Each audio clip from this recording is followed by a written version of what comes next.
এরপর প্রশ্ন হলো, আমি হোটেলে কাজ করি, শুনেছি মালিক হোটেল বড় করার জন্য লোন নেবেন, এই জন্য কি আমার ইনকাম হারাম হয়ে যাবে? এই প্রশ্নটি আর অনেক ভাই বোনদের।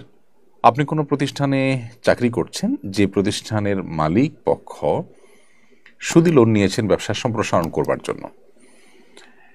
ওই প্রতিষ্ঠানে আপনি যদি চাকরি করেন আর আপনার চাকরির বেসিক কাজ বা ডিউটিটা কোনো হারাম কাজে সহযোগিতা না হয়, তাহলে সেক্ষেত্রে আপনার সে চাকরি হারাম হয়ে যাবে না। কোম্পানি সুদি লোন নিয়েছে, এর কারণে আপনার উপার্জন বা উপার্জিত অর্থ, আপনার বেতন, সেটি হারাম হয়ে যাবে না। কারণ আপনি যে টাকাটা বৈধ কোনো কাজ করে পরিশ্রম করে পারিশ্রমিক হিসাবে গ্রহণ করেছেন, সেই টাকাটাই যে সুদি যে লোন নিয়েছেন হুবহু ওই সুদি লোনের টাকা বা সুদের টাকা, এটা আপনি নিশ্চিত নন। কারণ কোম্পানির আরও টাকা আছে, বিষয়টা হয়ে গেছে মিশ্রিত টাকার মতো। আপনি এরকম কোম্পানি যারা সুদ নির্ভর কাজ করে থাকেন বা সুদি লোন নিয়ে বৈধ বা সাধারণ ব্যবসা পরিচালনা করে থাকেন, এরকম কোম্পানিকে অ্যাভয়েড করে অন্য কোনো কোম্পানি যেতে পারলে ভালো হয় সন্দেহাতীতভাবে, কিন্তু আপনার এই উপার্জন হারাম হয়ে যাবে না। অর্থাৎ এর কারণে আপনার কোম্পানি চেঞ্জ করাটা আপনার জন্য আবশ্যক হয়ে যাবে না। বিকজ কোম্পানি তার পুঁজির একটা অংশ সুদি লোন থেকে নিয়েছে, আপনাকে যে বেতন দিয়েছে হুবহু সেখান থেকেই দিয়েছে, নট নেসেসারি তাদের নিজস্ব টাকা আছে, অল্প হোক বেশি হোক, এবং সেটা তারা রোলিং করছেন, এবং আপনার ডিউটিটা বেসিক্যালি হালাল। সো এটার উপর ভিত্তি করে, সন্দেহের উপর ভিত্তি করেই শুধুমাত্র আপনার টোটাল উপার্জন হারাম হয়ে যাবে না। অতএব কোম্পানি সুদি কারবার করাতেই আপনি সেখানে চাকরি করলে হারাম হয়ে যাবে, ব্যাপারটি এতটা সহজে সমীকরণ করবার মতো নয়। আমাদের বিয়ের বয়স 5 বছর, আমাদের 2 বছরের একটি সন্তান আছে, কিন্তু আমার স্ত্রীর প্রতি আমার কোনো আকর্ষণ বোধ হয় না। আমার স্ত্রীর কোনো দোষও নেই, সে যথেষ্ট ভালো মেয়ে। এই অবস্থায় আমার করণীয় কি? আমার সম্পর্ক অব্যাহত রাখা কি ঠিক হবে?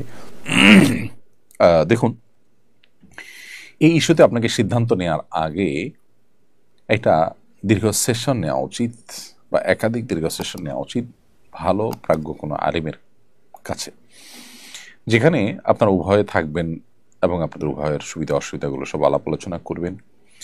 তারপর আপনাদেরকে সিদ্ধান্তে আসতে হবে। বিবাহ বিচ্ছেদ বা সম্পর্ক ইতি টানা, এই বিষয়টা এতই গুরুত্বপূর্ণ যে এটাকে আসলে সংক্ষিপ্ত কোনো প্রশ্নোত্তরের সেশনে প্রশ্ন দিয়ে 10-20 সেকেন্ডের কোনো রিপ্লাই পেয়ে আপনি তার উপর ভিত্তি করে সম্পর্ক ছেদ করে ফেলবেন, বিষয়টা সেরকম নয়। আপনার পারিপার্শ্বিক অবস্থা কি, আপনি একজ্যাক্ট কোন জায়গায় আছেন, সমস্যার জায়গাগুলো কি, সম্ভাবনার জায়গাগুলো কি, সেগুলো আপনাকে আলোচনা পর্যালোচনা করতে হবে, দেন আপনাকে ডিসিশনে আসতে হবে। যদি ব্যাপারটা এরকম হয় যে আপনার স্বাস্থ্যগত সমস্যা, তাহলে সেক্ষেত্রে আপনি চিকিৎসা করাতে পারেন। যদি হতে পারে আপনার মানসিক সমস্যা, সেক্ষেত্রে আপনি চিকিৎসা করাতে পারেন। ট্রিটমেন্ট অ্যাবল যদি না হয়, এদিকে আপনার স্ত্রী এভাবে চলতে থাকলে তার চরিত্র নষ্ট হওয়ার উপক্রম হয়, তাহলে সেক্ষেত্রে আপনাকে বিবাহ বিচ্ছেদের দিকে যেতে হতে পারে, তার চরিত্রকে হেফাজত করবার প্রয়োজনে। এজন্য পরিস্থিতি কি আছে না আছে সেটি আলাপ আলোচনা করে তারপর আপনাকে সিদ্ধান্তে আসতে হবে।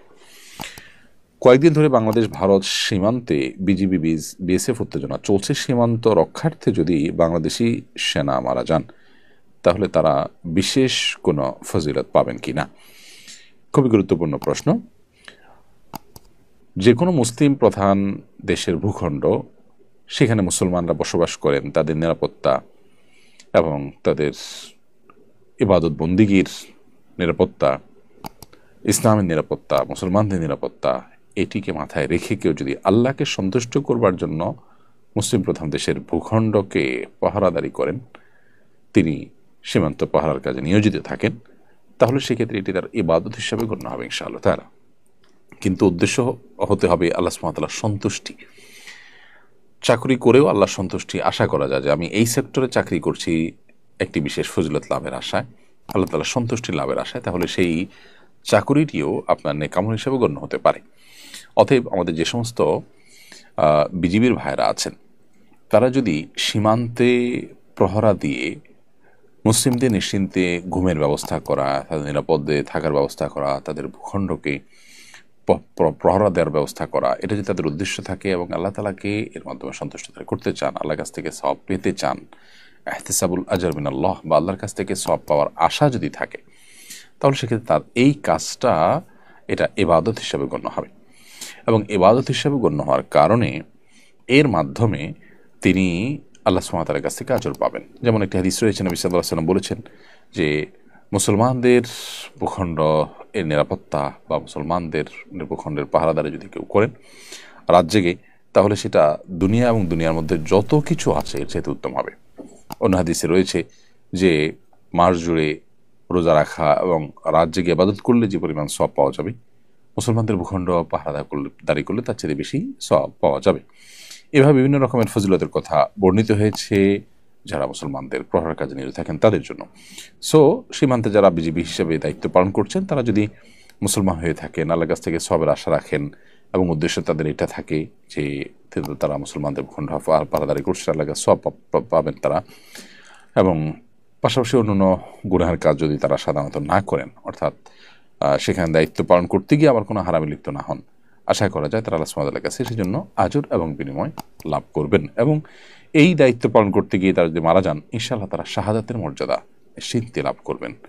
আল্লাহ তাআলা আমাদের বিজিবির ভাইদেরকে, আমাদের বর্ডারে যারা পাহারাদারি করছেন, আমাদের সীমান্ত যারা রক্ষা করার জন্য কাজ করছেন, আল্লাহ রাব্বুল আলামিন তাদেরকে হেফাজতে রাখুন, নিরাপদে রাখুন এবং তাদের ঈমান এবং আমলকে আল্লাহ তাআলা সংরক্ষণ করার তৌফিক দান করুন।